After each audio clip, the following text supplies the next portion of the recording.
This is week of October 19th. The slides are in Google Classroom, so you should open them up. And we'll be using these slides, and we'll also be using REPL.IT to do some coding. First slide has got a place for you to share anything that you would like to share with your classmates and your teachers, anything positive, any good news. And so let's get started. Where we are.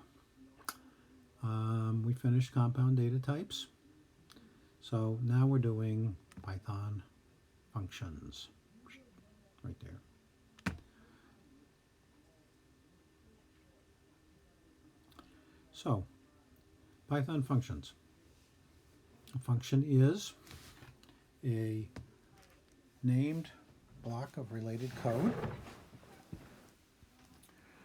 The code is code designed to typically to perform a single or related group of tasks.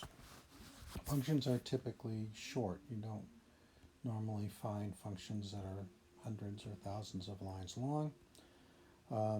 Function names have the same rules as variable names. Upper or lowercase letters of the alphabet, the digits 0 through 9, and an underscore. Cannot begin with a digit. Anything else is okay.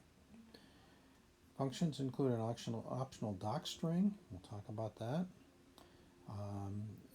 Functions can accept optional arguments. These are values that are passed to the function code when it's invoked. And functions can optionally return one or more values to the calling code. If they don't return anything, or if there is no return statement, a function returns the value none. And none is a special Python value that indicates the absence of information. It's different from 0 or blank or anything else. It says nothing to see here. So, syntax. What's in blue in this example is part of the Python language definition for functions. And what's in red is the code that you write. So we have the keyword def, and then a space, and then the function name that you give it.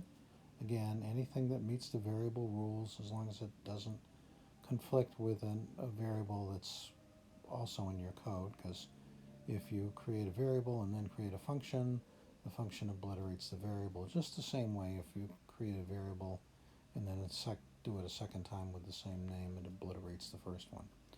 There is a parenthetical expression that includes 0 or more arguments that are passed to the function, and the definition statement ends with the trademark colon. The function body, whether it be comments, a docstring, or Python statements, is block indented. The fact that it's indented is what tells Python what's a function. First line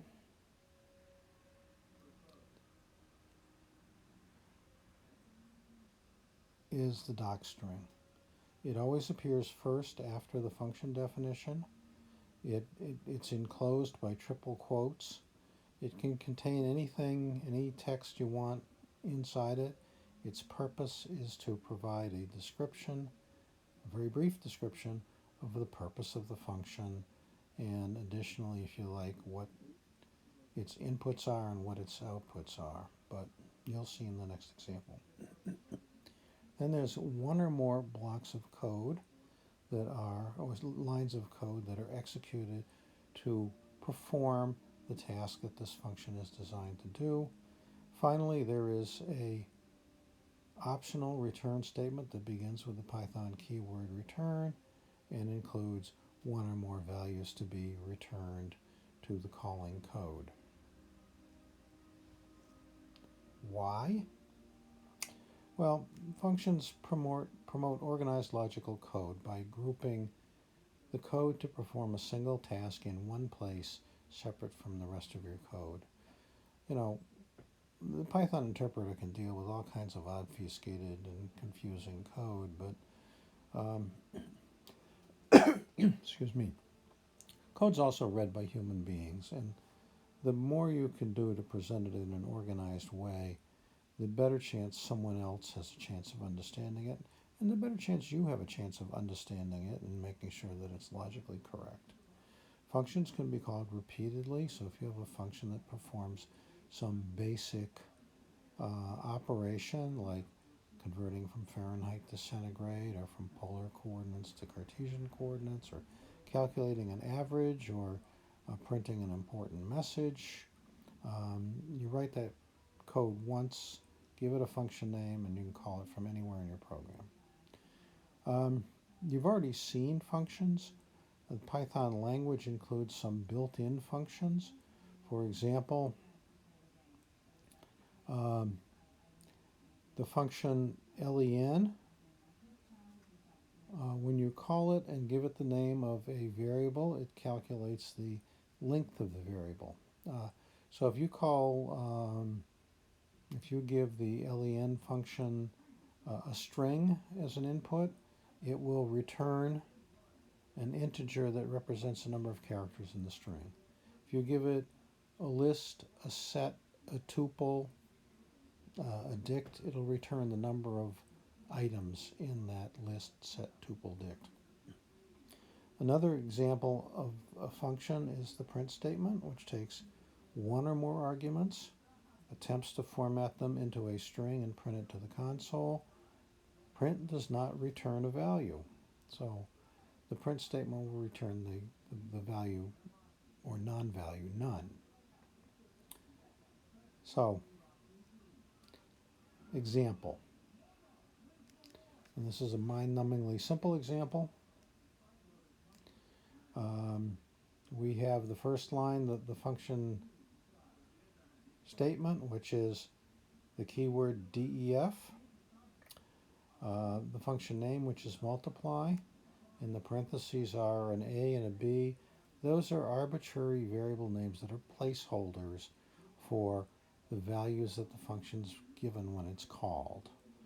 By supplying 2, I'm requiring two inputs to this function, and the definition statement ends with the colon. Here's the block indented statements. First one is the docstring, and you can see it's just got a very brief statement that this function accepts 2 numbers and returns their product. Then you have the actual code.